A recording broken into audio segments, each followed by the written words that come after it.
नमस्कार दोस्तों। मैं कहता था कि ब्रांड मोदी खत्म हो चुका है। अब ब्रांड मोदी की कोई पूछ नहीं और ब्रांड मोदी अब जनता की नजर में फ्रॉड मोदी हो गया है। जी हां, यही वजह है कि मोदी साजिशों में फंसे हैं और जब वो साजिशों में मस्त रहते हैं, अपने पूंजीपति मित्रों के साथ मस्त रहते हैं, तो जनता सच्चे नायक को खोजती है। तो आज यही हालात, तो आज इसी पर बात करूंगा। सबसे पहले शुरुआत करता हूं कि इस देश के 7 राज्यों में उपचुनाव हुए और 13 सीटों के लिए हुए इस उपचुनाव में भारतीय जनता पार्टी यानी ब्रांड मोदी, क्योंकि मोदी के ही नाम पे लड़ेगा, ब्रांड मोदी पूरी तरीके से फ्लॉप रहा, बुरी तरीके से हार गया। हालत यह है कि 13 में से वो 2 सीटें जीते और वो 2 सीटें भी कैसे जीते, मैं इस पे पहले बात करूंगा। एक सीट मध्य प्रदेश के अमरवाड़ा की, जहां 17वें राउंड तक कांग्रेस कैंडिडेट जीत रहा था और बीजेपी का कैंडिडेट वो था जो पहले कांग्रेस का विधायक था, उनके पास उनकी गोद में जाके बैठ गया था, गोदी मीडिया की तरह। तो उसके लिए अचानक ब्रेक कर दिया जाता है, लंच ब्रेक कर दिया जाता है। हिंदुस्तान के इतिहास में चुनाव के मतगणना के दौरान पहली बार लंच ब्रेक किया गया और वो लंच ब्रेक किया जाता है। लंच ब्रेक के बाद में फिर जब शुरू होता है तब तक पता नहीं क्या खेल होता है और बीजेपी का कैंडिडेट जीत जाता है बड़े छोटे से अंतर से। एक सीट अमरवाड़ा। दूसरी सीट जो बीजेपी जीती वो जीती हिमाचल में और वो सीट है जो कांग्रेस से गद्दारी करके गया आशीष शर्मा, वहां से लड़ा और जीत गया। ठीक है, उसके लिए कितनी मशीनरी इस्तेमाल हुई यह बताने की जरूरत नहीं है, राष्ट्रीय अध्यक्ष खुद उसी क्षेत्र से हैं, तो आप इसको समझ लीजिए, बीजेपी के राष्ट्रीय अध्यक्ष।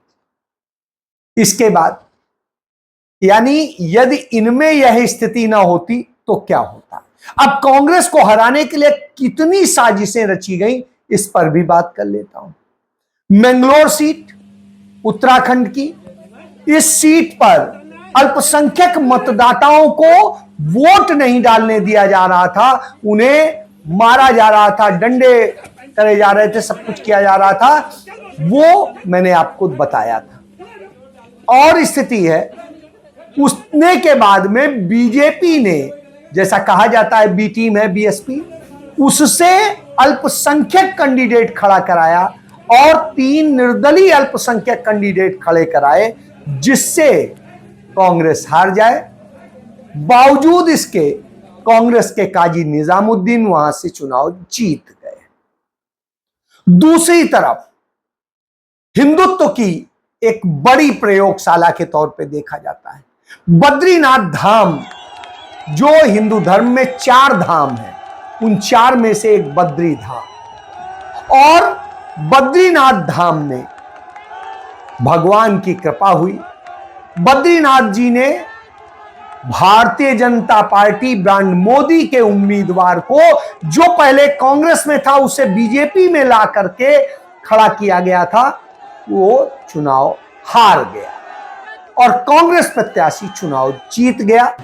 यानी अयोध्या में भी राम ने नकारा, राम ने और भगवान विष्णु ने बद्रीनाथ में नकार दिया और हनुमान जी ने कोप्पल में नकार दिया, सीतापुर में माता सीता ने नकार दिया, प्रयागराज में सारे कहते हैं उसके राजा हैं, तो प्रयागराज में नकार दिया और नकार दिया चित्रकूट, नकार दिया मेहंदीपुर बालाजी में, नकार दिया सालासर में, नकार दिया Khatu Shyam.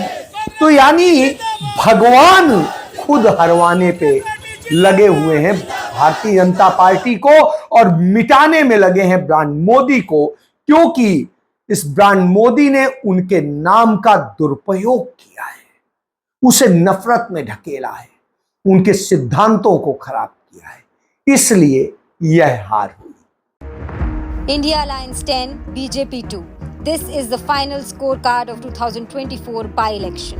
The India Alliance has emerged victorious, the era of change has begun, and the voice of the people has resonated loud and clear. Today, by-elections were held in 13 assemblies across the country. The India Alliance secured 10 seats while the BJP managed only 2, with 1 seat going to an independent candidate. After the 2024 Lok Sabha elections, the BJP faces another setback. In a notable win, Indian National Congress candidates Kamlesh Thakur and Hardeep Singh Bawa triumphed in Dera and Nalagarh, Himachal Pradesh. Congress also clinched both seats in Uttarakhand, with Lakhapat Singh Butola scoring a significant victory in Badrinath and Qazi Mohammad Nizamuddin winning in Mangalore, further decimating the Saffron Party. Across states, India Alliance candidates emerged victorious in Jalandhar, Punjab, Vikravandi, Tamil Nadu, and Raiganj, Ranaghat, Dakshin, Bagda, Maniktala in West Bengal, securing all 4 seats. Today, love triumphed over hatred and truth defeated lies and deceit. The message is clear. Change is inevitable and the only true invincible force is the voice of the voters, the Janata Janardhan. The electorate has spoken and their message is unambiguous. अब Congress party ने 4 सीटें जीत ली, जो Dehra seat 25 साल में कभी कांग्रेस नहीं जीत पाई थी, वह जीती। कांग्रेस ने और भी कई सीटें जीती, तो 13 में से 4 सीटें ये जीती और बाकी सहयोगी दलों ने जीती। टीएमसी ने 4 सीटें जीती, डीएमके ने सीट जीती, आरजेडी ने तब भी गलती की थी लोकसभा में, फिर विधानसभा में गलती की। जो रूपाला की विधायक थी बीमा भारती, उनको इस्तीफा दिला करके पप्पू यादव के खिलाफ लड़ाया था, वहां उनकी जमानत जब्त हुई थी और फिर उन्होंने बात नहीं मानी और वहां से उसको कैंडिडेट बनाने के बजाय, जिसको कांग्रेस कह रही थी, उन्होंने फिर से बीमा भारती को बनाया और बीमा भारती जो वहां से एमएलए थी पहले, वो 5 बार की एमएलए थी, वो तीसरे नंबर पे पहुंच जाती है, दूसरे पे भी, और वहां से निर्दलीय जीत जाता है। यानी मोदी को वहां पर भी ब्रांड मोदी को नकारा गया, वहां नीतीश को भी नकारा गया, लेकिन वहां आरजेडी को भी नकारा गया। तो पप्पू यादव के क्षेत्र का ही मामला था, आप समझ सकते हैं। इसके बाद आइए भाजपा कहां जीते। भाजपा ने आम आदमी पार्टी के सिटिंग विधायक को अपनी पार्टी में मिलाया और जालंधर से चुनाव लड़ा। जालंधर में वो चुनाव हार गया और आम आदमी पार्टी का जो बीजेपी से आया हुआ कैंडिडेट था वो जीत गया। यानी जनता ने कहा हमने आम आदमी पार्टी को जिताया था, अभी उसी को मौका है, बीजेपी के लिए कोई जगह नहीं है पंजाब में, तो यह भी दिखा दिया। इसके बाद बाकी जहां जीते मैंने आपको बता दिया। तो यानी ब्रांड मोदी का प्रभाव खत्म हो रहा है, क्योंकि किसान, नौजवान, मजदूर, व्यापारी, नौकरी पेशा, बेटियां, हर कोई उनसे पीड़ित है। दलित, आदिवासी, पिछड़े, अल्पसंख्यक, सब उनसे पीड़ित, और सब न्याय की गुहार लगा रहे हैं। तो न्याय कहां है? मोदी के पास तो नहीं है। मोदी के यहां तो अन्याय है, महंगाई है, भ्रष्टाचार है, बेरोजगारी है, असमानता है, लोगों के साथ शोषण है, उनके जमीनों पे, उनके घर पे, उनकी संपत्ति पे कब्जा है। यही ब्रांड मोदी है। और झूठ का नैरेटिव बनाना, झूठी वाहवाही कराना, अपने विज्ञापन कराना और उससे ब्रांड मोदी बनाना है, यानी झूठ का पुलिंदा। तो उसे जनता ने नकारा है। जब नकारा है तो क्या राहुल गांधी कहते हैं इसको लेकर के उनके मीडिया प्रभारी पवन खेड़ा बताते हैं कि चैन से नहीं बैठना है। हमारे मल्लिकार्जुन खड़गे साहब और नेता प्रतिपक्ष राहुल गांधी जी लगातार हम सबको कहते आए हैं कि आराम नहीं करना है, अभी तो शुरुआत है। आने वाले जितने भी 4 असेंबली इलेक्शंस आ रहे हैं, राज्यों के विधानसभा के चुनाव आ रहे हैं, हम पूरे वर्कर्स, हमारे तमाम ऑफिस बेरर्स पूरी मजबूती से काम पर लग गए हैं। एक दिन का भी हम लोग आराम नहीं करेंगे। लड़ाई लंबी है, देर तक लड़ना है, क्योंकि आसान नहीं। तो वो तो ये बताते हैं, लेकिन दूसरी तरफ ब्रांड मोदी बौखलाया हुआ है। तो वो क्या कर रहा है? क्योंकि संविधान की लड़ाई राहुल गांधी ने लड़ी, उन्होंने संविधान बचा लिया, तो इन्होंने अब साजिश करके एक नोटिफिकेशन जारी किया कि अब इंदिरा गांधी ने 25 जून 1975 को संविधान के अनुच्छेद 352 के तहत जो आपातकाल लगाया था वो संविधान हत्या थी और उसे संविधान हत्या दिवस के रूप में मनाई। हालांकि वो संविधान के तहत था, नियमों के तहत था, परिस्थितियों के तहत था, आवश्यक था, वो किया गया। सरकार लोगों को भ्रमित करना चाहती है।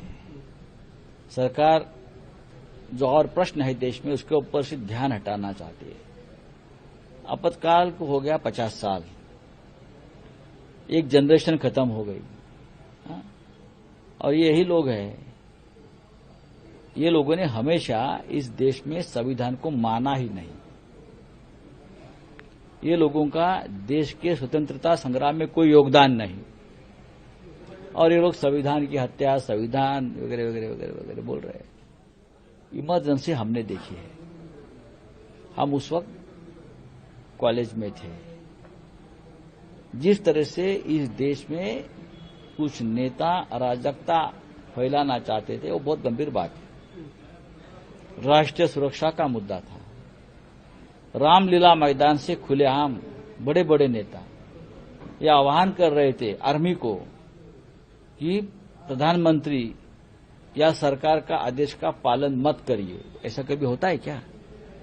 सरकार को, आर्मी को आप भड़का रहे हो कि आदेश का पालन मत करो। पुलिस फोर्स को भड़काया जा रहा था कि सरकारी आदेश का पालन मत करो। उसे क्या कहते हैं आप? ऐसे में अगर अटल बिहारी वाजपेयी प्रधानमंत्री होते तो भी वो आपातकाल लगा देते। 10 साल मोदी जी का सरकार है, दर दिन आपातकाल की स्थिति है। दर दिन कभी मोदी जी के पुलिस आएगी, कभी ईडी आएगी, कभी सीबीआई आएगी, किसी को पकड़ कर लेके जाएगी। कोई बोल नहीं सकता है, आपातकाल यही है। और ये लोग क्या बोल रहे हैं? आरएसएस का तो खुला समर्थन था। आरएसएस प्रमुख थे बाला साहेब देवरस। आप रिकॉर्ड चेक कर लीजिए, आप रिकॉर्ड चेक करें।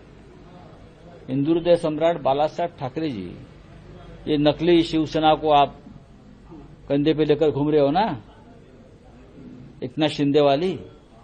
और बाला साहेब ठाकरे के नाम पर मोदी जी भी वोट मांग रहे थे महाराष्ट्र में आकर। बाला साहेब ठाकरे ऐसे नेता थे उस वक्त। ये शिवसेना प्रमुख बाला साहेब ठाकरे जी ने आपातकाल का खुला समर्थन किया था, सपोर्ट। इंदिरा जी को खुला समर्थन किया था। मुंबई में इंदिरा जी का स्वागत किया था, आपातकाल का समर्थन किया था, इसलिए कि देश में जो अराजकता फैल गई है उसे नियंत्रण करने के लिए आपातकाल की जरूरी थी उस वक्त। तो उसमें गलत क्या है? आप संविधान हत्या दिन मना रहे हो तो दर दिन मनाना पड़ेगा। 10 साल में जो हुआ है ना आपके कार्यकाल में, आप कौन से संविधान के रखवालदार हो, चौकीदार हो?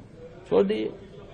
लेकिन नरेंद्र मोदी ने यह कहा, आप इसे साधारण देखेंगे कि कांग्रेस के इस संविधान बचाओ अभियान के यह खिलाफ एक एजेंडा है। नहीं, इसकी बहुत बड़ी साजिश। यह हत्या कहते हैं, क्योंकि हत्यारे हैं। ये संविधान सुरक्षा की बात नहीं करते, बचाने की बात नहीं करते, क्योंकि बचाने का काम तो राहुल गांधी कर रहे हैं। तो ये हत्या की बात करते हैं। ये गांधी के हत्यारे हैं और तमाम सारे हत्यारे, ये गोधरा के दंगे कराते हैं, ये तमाम और हमले कराते हैं, नफरत फैलाते हैं। तो इन सब से जनता ने नकारा है इन्हें, ब्रांड मोदी को। तो अब जब ये नकार दिए गए तो ब्रांड मोदी यह साजिश करता है इसके जरिए कि जिससे कई ऐसे दल इंडिया गठबंधन के अटूट हिस्से हैं वो टूट जाएं, जैसे समाजवादी पार्टी, जैसे आरजेडी लालू की पार्टी, जैसे डीएमके भी है। वो खिलाफ थे आपातकाल के, और वो आपातकाल के खिलाफ लड़ रहे थे उनके जो पुरोधा थे, चाहे एम करुणानिधि हो डीएमके के, चाहे मुलायम सिंह यादव हो, वो राम मनोहर लोहिया के नेतृत्व में लड़ रहे थे, और चाहे लालू प्रसाद यादव हो जो जयप्रकाश नारायण के नेतृत्व में लड़ रहे थे। यानी जब यह बताया जाएगा कि किन कारणों से लगानी पड़ी आपातकाल, इंदिरा जी का आपातकाल सही था, तो इनको आगे करेंगे कि ये तो इनके विरोधी हैं। तो यह करके वो तोड़ करना चाहते हैं, फूट डालो राज करो की जो इनकी अंग्रेजों की नीति थी। तो ये अंग्रेजों के चूंकि सेवक रहे हैं, इसलिए वही नीति अपनाकर लड़ाई कराना चाहते हैं। यह इनकी साजिश। और दूसरी तरफ एक और खेल करते हैं कि अंबानी के यहां शादी में तमाम सारे लोग घराती बराती बने घूम रहे हैं। भाजपा तो घराती बनी है, नरेंद्र मोदी से लेकर सब वहां हाजिरी बजा रहे हैं, मोहन भागवत जा चुके हैं और तमाम सारे लोग। तो यानी संघ और उसके भाजपा पूरी वहां बिछी हुई है, उनके सहयोगी दल वहां बिछे हुए हैं। तो ऐसी स्थिति में अंबानी ने अपने मैनेजरों को भेज के ममता बनर्जी को बुलाया, उन्होंने बुलाया अखिलेश यादव को, उन्होंने बुलाया लालू प्रसाद यादव को, उन्होंने बुलाया तमाम सारे नेताओं को। शिवसेना तो चलिए लोकल है, उनके अपने निजी रिश्ते हैं, लेकिन बाकी सबके यहां मैनेजर्स भेज के बुलाया। जानते हैं तो राहुल गांधी और सोनिया गांधी, प्रियंका गांधी को बुलाने के लिए खुद अंबानी अपने बेटे के साथ पहुंचे।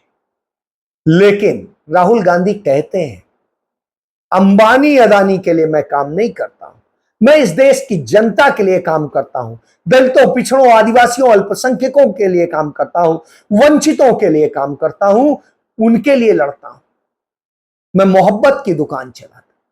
तो राहुल गांधी और गांधी परिवार और राष्ट्रीय अध्यक्ष मल्लिकार्जुन खड़गे कोई नहीं गए। बाकी जिनके यहां मैनेजर जाके निमंत्रण कार्ड दे आए थे वो तमाम सारे नेता वहां पहुंच गए। वो कुछ बाराती बन के पहुंचे, कुछ घराती बन के पहुंचे। तो राहुल गांधी ने यह भी दिखा दिया कि वो कहने भर के लिए नहीं है, वो वैचारिक रूप से यदि इनके खिलाफ है तो वास्तव में भी वो इनके दुश्मन नहीं है, व्यापार करने के खिलाफ नहीं है, लेकिन उनके बराती बनने से के लिए तैयार नहीं, उनके घराती बनने के लिए भी तैयार नहीं। यही अंतर दूसरों से अलग करता है। इसीलिए देश की जनता ने राहुल गांधी के चेहरे को देखकर ब्रांड मोदी खत्म कर दिया है। तो अब ब्रांड मोदी धूल धूसरित हो गया है, सिर्फ बेईमानी के बूते खड़ा है। कितने दिन खड़ा रहेगा यह देखना होगा, लेकिन इतना जरूर है कि दुनिया में अब वो खत्म हो गया है। यही वजह है कि अमेरिका की वाइस प्रेसिडेंट कमला हैरिस ने राहुल गांधी को फोन किया और उनके साथ लंबी चर्चा की और उनसे तमाम तरह के, चूंकि वहां पे प्रेसिडेंट का चुनाव भी है, तो राहुल गांधी आज इतनी बड़ी छवि बन चुके हैं कि उनके चेहरे मात्र से चुनाव हारे जीते जा सकते। इसलिए अब वहां की सबसे ताकतवर देश की सेकेंड नंबर की या वास्तविक तौर पे कहें पहले नंबर की सबसे ताकतवर महिला ने आज फोन किया राहुल गांधी को और राहुल गांधी से आग्रह किया कि इंडियन, तो वो तमाम लोग आपका आदर करते हैं तो आप एक बार अमेरिका घूम जाइए। समझ लीजिए, यह बताता है कि बदलाव की खबर अब पूरी दुनिया को हो चुकी है। जय हिंद।